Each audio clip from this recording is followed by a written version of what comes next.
ಬಂದಿದೆ ಅನ್ಕೋತೀನಿ. ಬಂದಿದೆ, ಒಂದು ಫಿಲ್ಮ್ ಫೇರ್ ಬಂದಿದೆ. ಓಕೆ.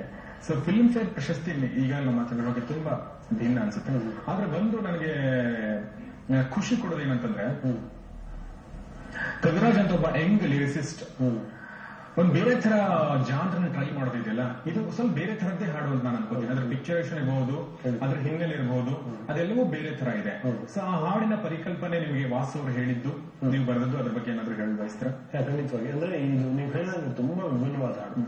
ನಾನೇನೆ ಈಗಾಗಲೇ ಒಂದು 500ಕ್ಕೂ ಮಿಕ್ಕಿ ಈ ತರ ಡ್ಯೂಯೆಟ್ಸ್, ಲವ್ ಸಾಂಗ್ ಅಥವಾ ಹೀರೋಯಿನ್ ಹೊಗಳ ಸಾಂಗ್ ಬರ್ದಿದ್ವಿ. ಎಲ್ಲಾದ್ರೂ ಏನಂದ್ರೆ ನಾವು ಆ ಸಂದರ್ಭದಲ್ಲಿ ಬೆಳೆಸೋದು ತುಂಬಾ ಸ್ವೀಟ್ ಅಂಡ್ ಸಾಫ್ಟ್ ಪದಗಳನ್ನ, ಹೂವು ಅಥವಾ ತಂಗಾಳಿ ಆತರ ಇಟ್ಕೊಂಡು ಒಂದು ಹುಡುಗಿನ ಹೋಗೋದು ಸಾಮಾನ್ಯ. ಬಟ್ ಫಸ್ಟ್ ಟೈಮ್ ಇಲ್ಲಿ ಏನಾಗಿತ್ತು ಅಂದ್ರೆ,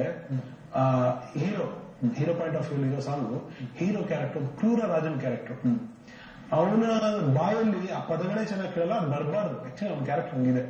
ಸೊ ಕಠಿಣವಾದ ಪದಗಳೇ ಬರಬೇಕು. ಅಲ್ಲಿ ಸೌಂದರ್ಯ ವರ್ಣಿಸೋದ್ರಲ್ಲಿ ಕೂಡ ಒಂದು ವೀರರಸ ಇರಬೇಕು. ಆ ತರದೊಂದು ಕಾನ್ಸೆಪ್ಟ್ ನಾವು ಫಸ್ಟ್ ಅಂದ್ರೆ ನಮ್ಮ ಡೈರೆಕ್ಟರ್ ಕ್ಯಾರೆಕ್ಟರ್ ಹೇಳಿದ ನಂತರ ಫಸ್ಟ್ ಅನ್ಕೊಂಡಿದ್ದು ಈ ತರ ಅದ್ ಯಾವ ಪದಗಳನ್ನ ಮುಟ್ಟಿದೆ, ಒಂದು ಕಠಿಣ ಪದಗಳನ್ನ ಬಳಸಿ ಒಂದು ಹೊಗಳ ತರ, ಹೀರೋಯಿನ್ ಹೊಗಳ ತರ ಸಾಂಗ್ ಅಂತ. ಹಾಗಾಗಿ ನೀವು ನೋಡಿ, ನೀವು ಕೇಳಲ್ಲ ಗರನೆ ಗರ ಗರನೆ ಅಂದ್ರೆ ನಿಮ್ಗೆ ಡೌಟ್ ಬಂತಲ್ಲ, ಘಾನ ಘಾನ ಅಂತ, ಅದೇ ಕಾರಣ. ಸ್ವಲ್ಪ ಮಹಾಪುರಾಣಗಳ ಇದ್ರಲ್ಲೆಲ್ಲ ಬಂದಾಗ ಇದು ಜಾಸ್ತಿ ಆಗತ್ತೆ, ಘರನೆ ಗರ ಅಂದ್ರೆ. ಆಮೇಲೆ ನೀವು ನೋಡ್ಬೋದು ನೆಕ್ಸ್ಟ್ ಚರಣದಲ್ಲಿ ಕೂಡ ಖಡ್ಗದಂತೆ ಮೊನಚು, ಖಡ್ಗ ಅವಳ ಕಣ್ಣನ್ನ ಯೂಶಲಿ ಯಾವ್ದು ಸಾಫ್ಟ್ ವಿಷಯಗಳು ಹೋಲ್ಸಲ್ಲ, ಅವನ ದುನಿಯಾ ಖಡ್ಗ, ಯುದ್ಧ, ಅದು ಆ ತರದ್ದು. ಖಡ್ಗದಂತೆ ಮೊನಚು, ನಿನ್ನ ಕಣ್ಣ ಹಂಚು, ಬಾಣ ಸೀಳು ಮಿಂಚು, ಡಿಸ್ಟ್ರಕ್ಟಿವ್ ಆಗಿ ಯೋಚನೆ ಮಾಡ್ತಾನೆ. ಬಾಣ ಸೀಳು ಮಿಂಚು ನಿನ್ನ ನಗೆ ಸಂಚು ಅಂದ್ರೆ ಇವನ್ ಒಂದು ಸಾಫ್ಟ್ ಲೈನ್ ಕೂಡ ತುಂಬಾ ಸಾಫ್ಟ್ ಇಟ್ಟು ಹಂಗಿದೆ ಟ್ಯೂನಲ್ಲಿ. ಅಟ್ಲೀಸ್ಟ್ ಟ್ಯೂನ್ ತುಂಬಾ ಸ್ವೀಟ್ ಆಗಿದೆ.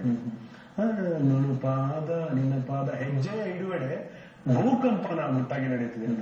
ಯೂಶಲಿ ಏನಂತೀವಿ, ಹೆಜ್ಜೆ ಇಡೋ ಕಡೆ ಹೂ ಅರಳುತ್ತೆ, ಆ ಹುಲ್ ಚಿಗುರುತ್ತೆ, ಹಸಿರಾಗತ್ತೆ ಅಂತ ಹೇಳ್ತೀವಿ. ಇದೆಲ್ಲ ಹೆಜ್ಜೆ ಇಟ್ಟರೂ ಕೂಡ ಒಂದ್ಸರಿ ನಾನು ಡಿಸ್ಟ್ರಕ್ಟಿವ್ ಯೋಚನೆ, ಭೂಕಂಪನ ಅಂದ್ರೆ ತುಂಬಾ ಡಿಫ್ರೆಂಟ್ ಸಾಂಗ್ ಇದೆ. ಆಕ್ಚುಲಿ ಬೇರೆ ಸಾಂಗ್ಗಳಿಗೆ ಹೋಲ್ಸಕ್ಕಾಗಲ್ಲ. ನನಗಂತೂ ಸಿಕ್ಕಿರೋದು ಡಿಬೇಟ್ ಸಾಂಗ್ ಅಲ್ಲಿ ತರ ಬರೀ ಸಿಕ್ಕಿರೋದು ದೊಡ್ಡ ಚಾಲೆಂಜ್ ಆಗಿತ್ತು ಆಕ್ಚುಲಿ.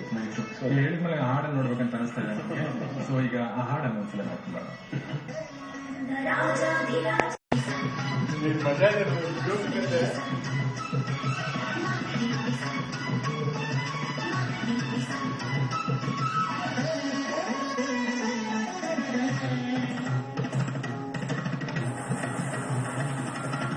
ಖಡ್ಗದಂತೆ ಮೊನಚು, ನಿನ್ನ ಕಣ್ಣ ಹಂಚು, ಬಾಣಸೀಳ ಮಿಂಚು, ನಿನ್ನ ನಗೆಯ ಸಂಚು,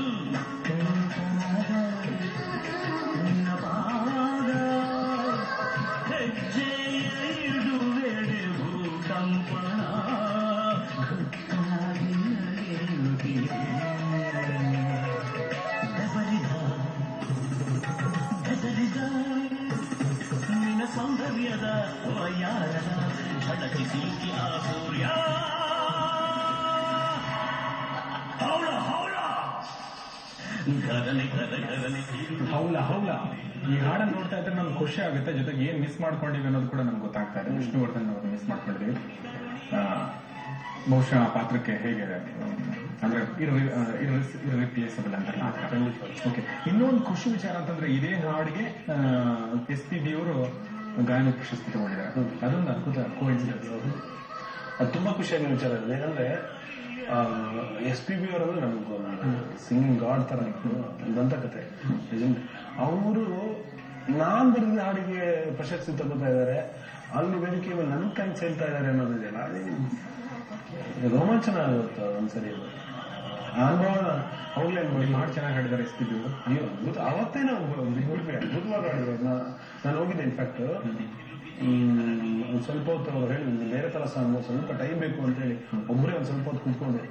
ಆ ಹಾಡು ರೆಕಾರ್ಡಿಂಗ್ ಮಾಡುವ ನೀವಿದ್ರಿ? ಹೌದೌದು, ಚೆನ್ನಾಗಿ ಮಾಡಿದ್ದು.